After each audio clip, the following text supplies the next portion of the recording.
Getting in touch with us, joining our conversation with us in the studio. Angela is with us from Tenerife, Joanna from Poland. Let me just read a couple of the tweets that have been coming into us. Ego has tweeted using the hashtag SWHY and says the atmosphere is usually fresher when you have a good mix of fans. Men and is the stands. Shaunisto is saying it's time that the hooligans learn from those women go girls. Meinstein has posted on Yahoo though, says there were no riots with only women and children in the crowd solely. None of them understood the rules or what was going on.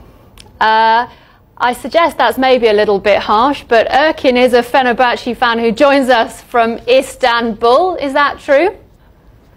Yep, hi.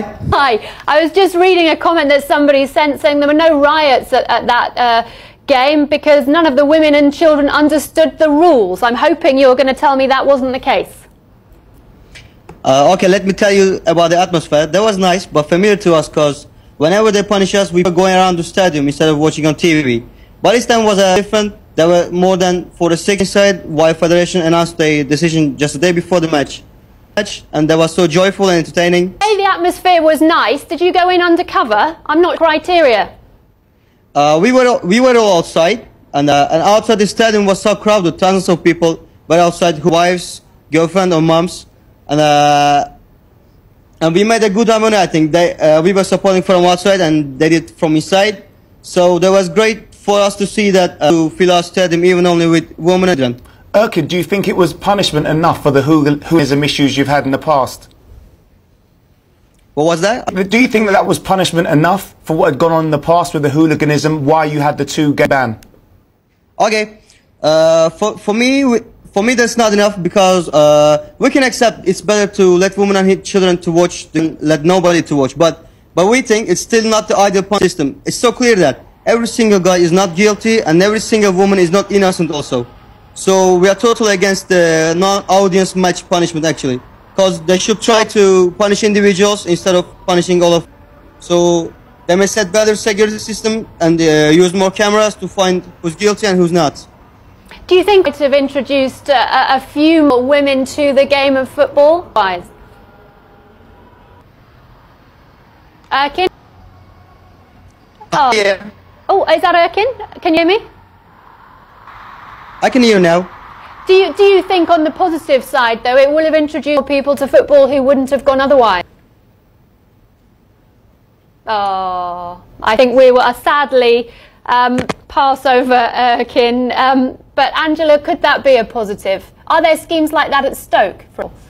Well, I've gone to Stoke since I was very small, and I've grown up watching football. And one thing I have in the past few years is there's a lot more ladies, girls, children, female variety, the gender, at football matches. And I think on certain occasions it can help for situations to be less confrontational, because still, particularly in Britain, we have a culture where it's not seen to be fashionable to swear in front of ladies, although, as Jason said, when you get the hooligan element, and there are hooligan girls as well and women as well, then that goes out of the window. Angela, I'm interested, do you think there's more women now because there's less trouble, or do you think more women going to matches, that means less trouble?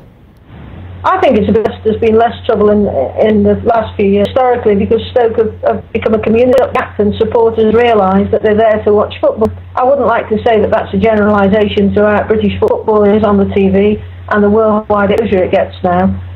More women will want to watch the sport. It's exciting and it's a great game. I mean, you can go to a country in the world and not speak the language, but football is language. It's a language in itself. Briefly, where's the worst experience for you? Well, now the guy's gone off. Say Turkey, because I was absolutely terrified in Turkey, and I have a suspicion that a lady's just. No, Turkey was very threatening to me. They're very into their football, and I didn't like the mob culture existed, so I would sadly say Turkey. In Poland, what's your match day experience like?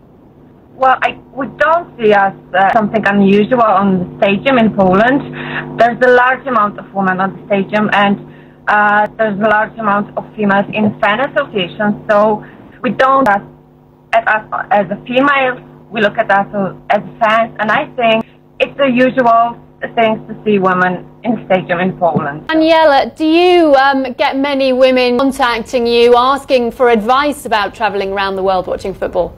Well, yeah, probably.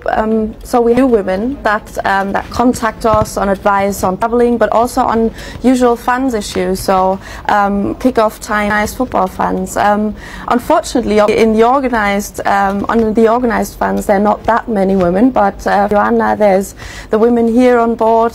So I think there's an increasing amount is getting an equal role in football. I observe that. So within our committee, within football, within 3 years' time, we've doubled in an elected position within FSE, and we represent more than 3 million fans in 38 countries.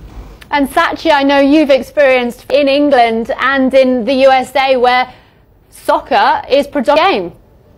Well, we're more successful at winning in the national stage anyway, our women's team is. But I think what's different in the US is that a lot more youth females play. So in that way, familiar with the sport, the rules, regulations there, it's something we all grow up with.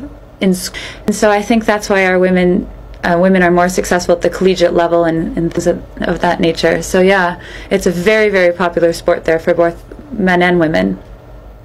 Daniela? Yeah, it also stadium facilities. So I know, as an example, there is, with the improvement of stadium facilities, women has increased massively. So we have, I think at the moment, we're at 25% of women inside stadia. In England, I believe it's currently, in order to sort of make these there, and they're not that few, to make them more visible. Countries, obviously, in some countries in the Balkan area, I know that. Yeah, well, talking to East, goodness knows what the bathroom facilities were like in Turkey. I hate to think what the queues were. As a Fenerbahçe fan who was there in Turkey at the match, what was it like? Hi, England from Turkey. Hiya. Eurovision, that's fabulous. What was Yes, in fact, it was amazing. First of all, thank you for your invitation to program.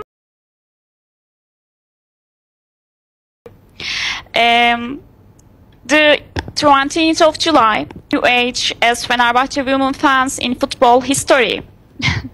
And kids, we supported our beginning to the end, and it was the first one on the world, I think. We sorted our team from beginning to the end. In fact, nobody believed that we could do such a thing. But we showed and proved all that we are on this game, and we know side is. So you would be doing it again, given the chance? Yes, of course. In fact, I'm a footballer too. In Turkey? Yes. I was at university team, and I'm in this game because of my dad. Thank you, Dad.